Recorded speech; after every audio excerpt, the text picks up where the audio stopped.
Pendekatan manajemen publik terbagi atas dua, yaitu pendekatan normatif dan pendekatan deskriptif. Pendekatan normatif ialah pendekatan yang memandang agama dari segi ajarannya yang pokok dan asli dari Tuhan, yang di dalamnya belum terdapat pemikiran manusia. Contohnya dari pendekatan normatif ialah perencanaan atau planning, pengorganisasian atau organizing, kepegawaian atau staffing, mengarahkan atau directing, koordinasi atau coordinating, pelaporan atau reporting, anggaran atau budgeting. Selanjutnya yang kedua ialah pendekatan deskriptif. Ialah suatu bentuk penelitian yang paling dasar ditujukan untuk mendeskripsikan fenomena yang ada, baik fenomena yang bersifat alamiah ataupun rekayasa manusia. Adapun kegiatan manajer dalam pendekatan deskriptif. Yang pertama kegiatan personal, yaitu dengan cara mengatur waktunya sendiri, berbicara dengan broker, menghadiri pertandingan, kegiatan lain yang dapat memuaskan diri dan keluarganya. Yang kedua ialah kegiatan interaktif. Contohnya yaitu interpersonal, informatif, decision making. Kegiatan interpersonal contohnya yaitu figurehand, yaitu seremonial, leader yaitu memotivasi, membimbing dan mengembangkan bawahan. Liaison yaitu kontak dengan orang lain di luar komandonya.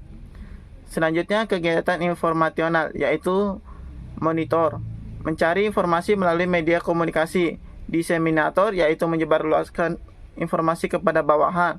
Spokesperson yaitu penyebarluasan informasi kepada orang di luar kelompok. Selanjutnya contoh kegiatan decision making yaitu entrepreneur yaitu pengembangan usaha. Disturbance header yaitu melakukan koreksi terhadap berbagai masalah dan tekanan-tekanan atau konflik. Resource allocator memutuskan sumber daya apa yang harus dialokasikan untuk unit tertentu dan berapa banyak yang harus dialokasikan. Negosiator yaitu melakukan perundingan dengan para pekerja, customer, supplier dan sebagainya. Misalnya tentang upah atau gaji kontrak kerja. Assalamualaikum warahmatullahi wabarakatuh. Baiklah, saya akan melanjutkan materinya yaitu pengertian manajemen sebagai ilmu, seni, dan profesi. Yang pertama yaitu manajemen dikategorikan sebagai ilmu, yang berarti manajemen dapat dipelajari dan diajarkan kepada orang lain.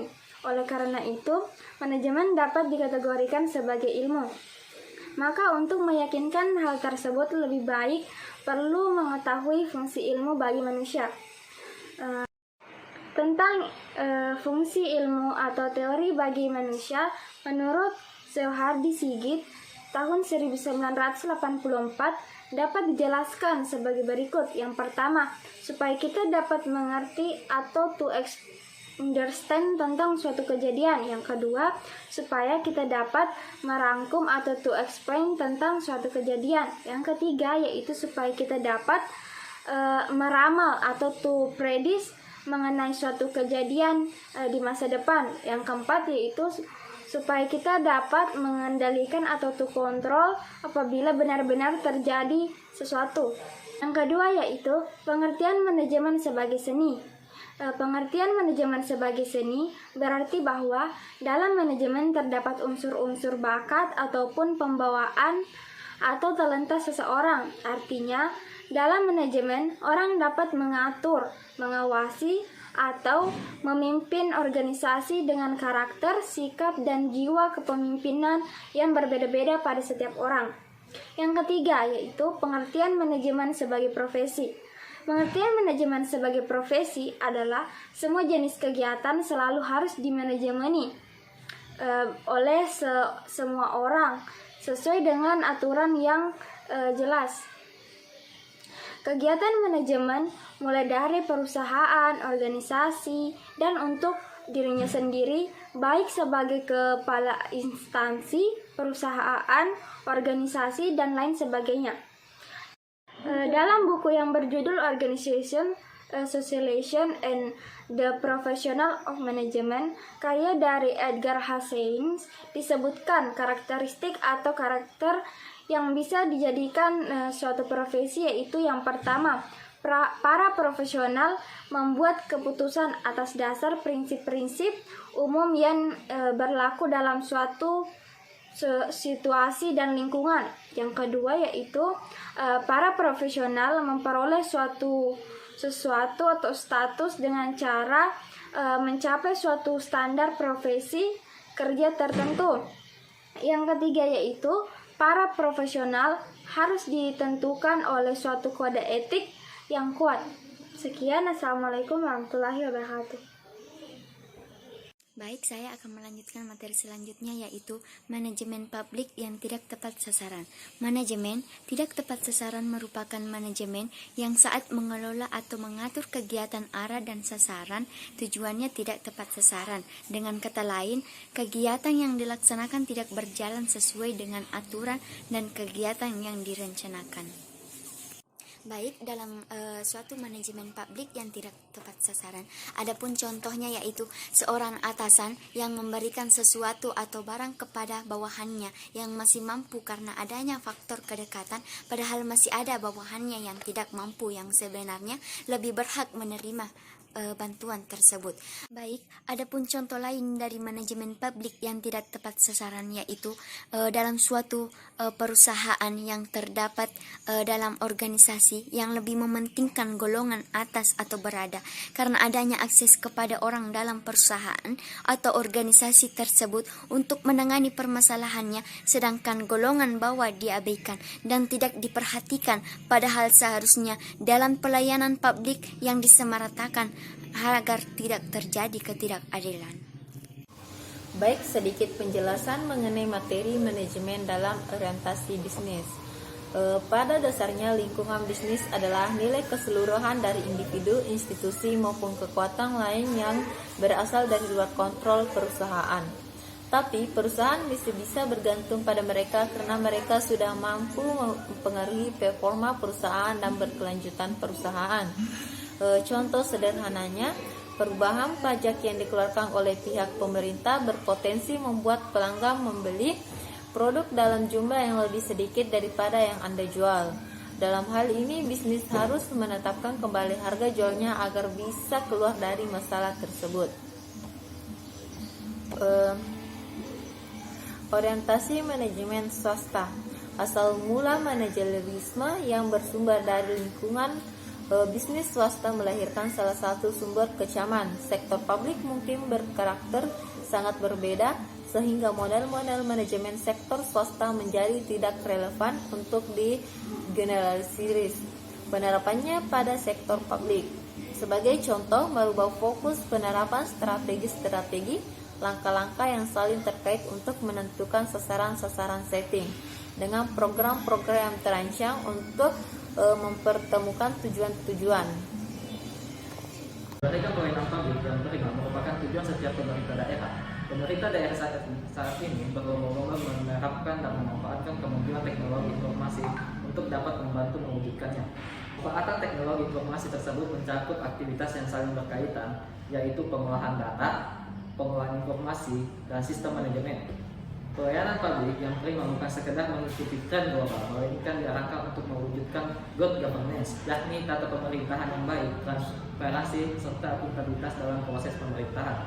Penerapan teknologi informasi juga diharapkan mampu memberikan pelayanan yang efektif serta efisien terhadap masyarakat. Tentu ini merupakan langkah yang strategis, namun dalam penerapannya tentu tidak semudah membalikan telapak tangan, yaitu perlu proses, waktu, dan tahapan yang berkesinambungan. Penerapan teknologi informasi dalam meningkatkan pelayanan publik juga memberikan peluang yang sangat besar bagi pengembangan daerah, di mana daerah dapat menggunakan teknologi informasi untuk mempermudah proses pelayanan, memperkenalkan potensi daerah, serta meningkatkan interaksi dengan masyarakat dan bisnis. Reformasi manajemen publik. Reformasi adalah mengubah atau membuat sesuatu menjadi lebih baik daripada yang sudah ada. Reformasi ini diarahkan pada perubahan masyarakat yang termasuk di dalamnya masyarakat birokrasi, dalam pengertian perubahan ke arah kemajuan. Dalam pengertian ini, perubahan masyarakat diarahkan pada development, sedangkan manajemen publik merupakan penelitian interdisipliner aspek generik organisasi. Merupakan perpaduan dari perencanaan, pengorganisasian, dan sumber daya manusia keuangan, informasi fisik, dan sumber daya politik. Jadi, inti gagasan reformasi manajemen adalah bagaimana menjamin proses reformasi berjalan sesuai harapan melalui pengelolaan yang baik dan benar. Hubungan reformasi dan New Public Management.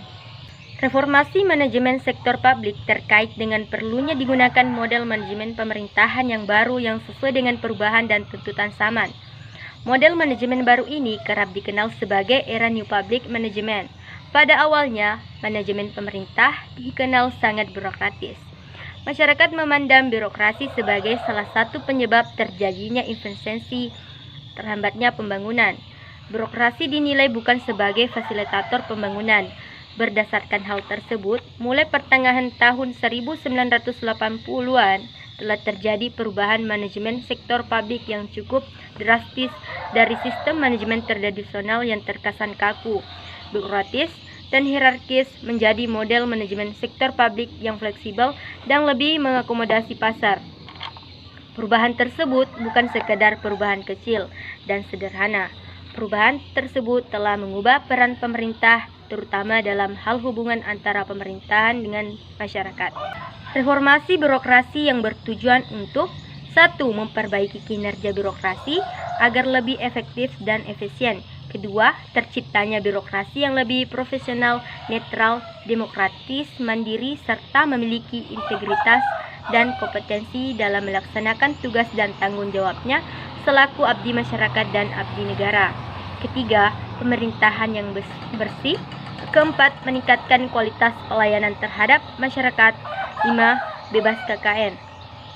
Pada dasarnya, reformasi birokrasi adalah suatu perubahan signifikan elemen-elemen birokrasi seperti kelembagaan, sumber daya manusia, aparatur, ketatalaksanaan, akuntabilitas, aparatur, pengawasan, dan pelayanan publik yang dilakukan secara sadar untuk Pengambilan keputusan manajemen sektor publik.